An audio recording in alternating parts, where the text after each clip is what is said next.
make it 14 minutes bago mag-alas 9 ng umaga.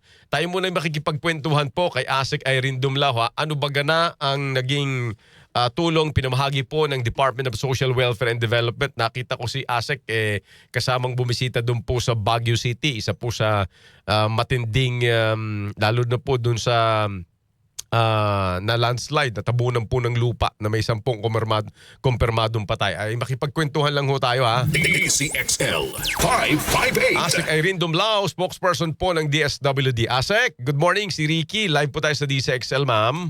Good morning!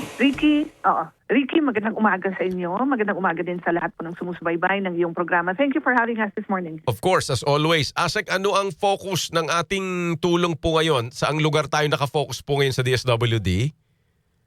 Well, Ricky, tama yung nabanggit mo.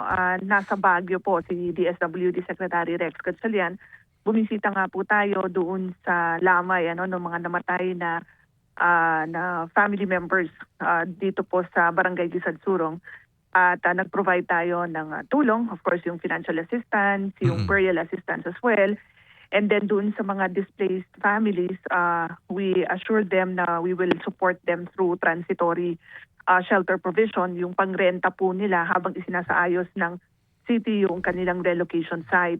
Gayun din po, binisita natin yung nasa ospital and we assured the family as well of the support of the department through our medical assistance.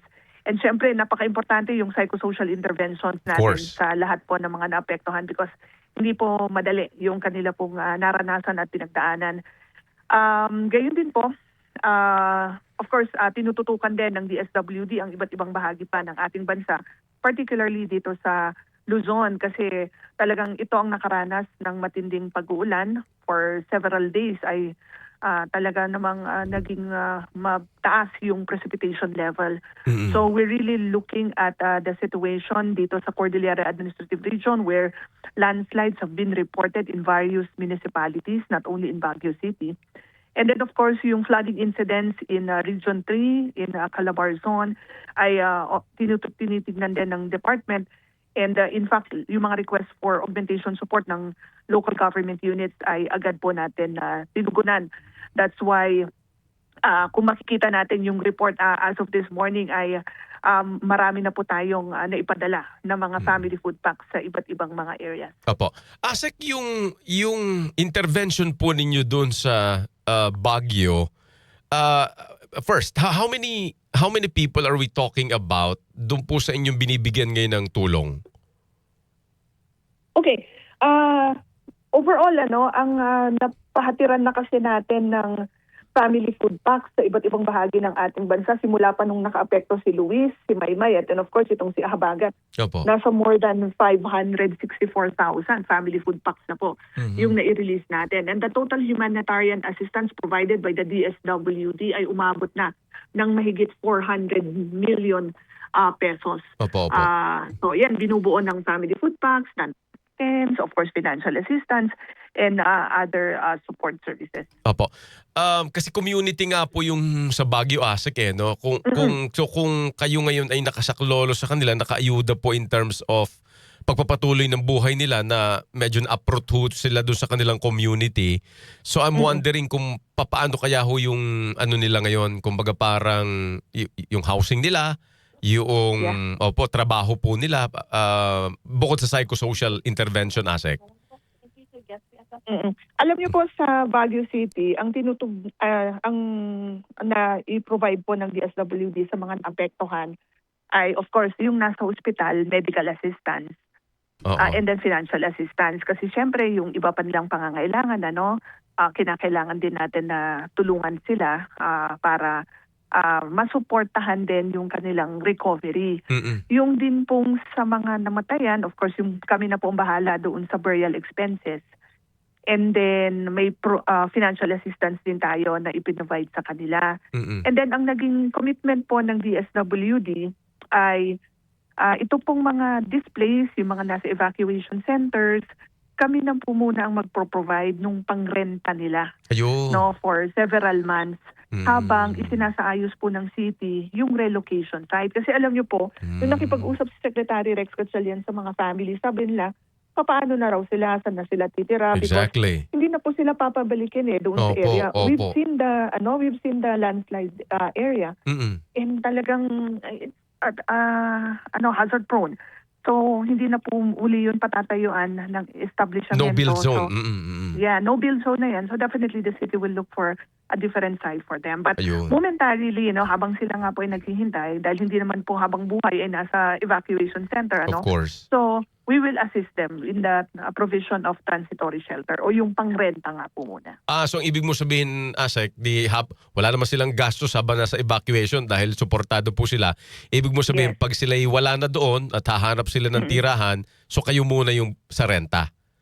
Yes, kami na Oo. po muna yung magpro-provide for several months until such time na naayos na ng city yung kanila pong lead Oo, kasi Asik, you would agree with me, ang madalas po kasi, at ikaw naman hindi na bagot, veterano ka na rito, ang lagi lang kasing natatanong, di ba, yung mga nasa lantanga, yung mga nasa ospital, pero yung buhay na makikipagbuno pa, mostly hindi na sasama kaya inuukil-kil kita doon So, pero yun, wala pa po kayong nakalatag doon, like kung hanggang kailan, basta't hanggat hindi po sila nagiging stable. And then Asik, how many people are we talking about dito sa mga aayudahan yung ito ng renta?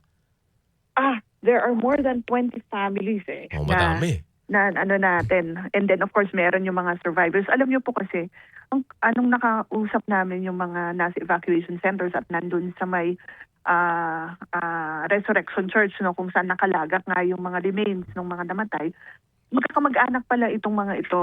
So kinakailangan din naman na magkakasama pa rin sila. It's a close knit family or community. So it's something that we also have to consider. Ayun, sige po. And then, siguro on alert pa rin ngayon dahil nasa habagat pa rin tayo ang inyong mga local social welfare offices, Asek. Well, that's correct. Oo. Lahat po ng aming mga field offices ay naka-standby, naka-alerto pa rin po to provide the necessary support to all local government units. Naka-deploy din yung mga QRT members namin habang nagbabantay at nagmo-monitor ng situation so that all the necessary interventions will be provided by the DSWD. Kasi ito po ang utos ng Pangulong Marcos Jr. sa DSWD. Tiyakin na mabilis, maagap at sapat yung tulong na ipinapabot ng ating pamahalaang nasyonal. Alright. Asek, as always, thank you sa panahon at information, Asek. Hanggang sa muli. Thank you po. Ricky, maraming salamat din. Magandang umaga sa iyo. Assistant Secretary Irene Dumlao, tagapagsalita po ng Department of Social Welfare and Development. Straight to the point. Straight to the point. Sa DCXL News 558 kHz RMN Manila. Nagatid sa ating orasan, break muna tayo. It's 8:54, 6 minutes before 9 o'clock.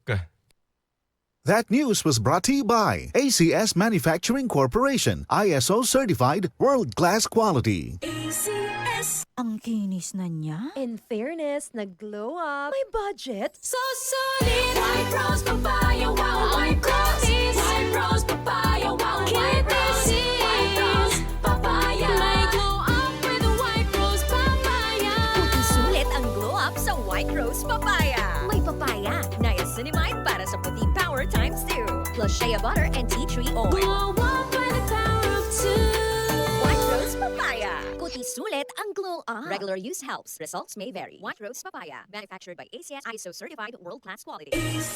Santhon Gold Coffee Mix. Hi, ako po si Adam, 45. Pero kalang raw akong na 30. Sikreto ko, Santhon Gold Coffee Mix. Maliban sa ito'y siksik sa antioxidants, may collagen at glutathione pa. Santhon Gold Coffee Mix. Nagkape ka na, lalakas at gaganda ka pa. Pabili sa mga butika. DCXL News. Ang himpilan ng RMN. Yes, 8:55 in the morning. DCXL Bago. 558. Ito mga nakastambay nating Radyo Man in Action. Batiin lang natin ng happy birthday ang baby Josiah Rain Tabo ni Jen Corpus. Ayun. Nasaan na ito? Happy birthday! Happy birthday, Josiah Rain Tabo. At happy birthday din kay Mami.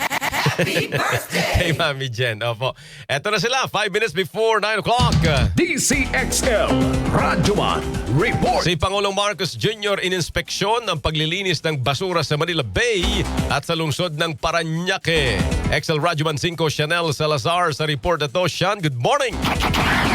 Magandang umaga, Prof. Ricky. Nandito tayo ngayon sa bahagi ng Manila Bay sa may Jokno Boulevard, Pasay City. At kung makikita mo sa aking likuran, Prof. Ricky, makapal na basura yung bumabalot sa bahaging ito ng Manila Bay. Dito nga yan sa Jose Jokno Boulevard.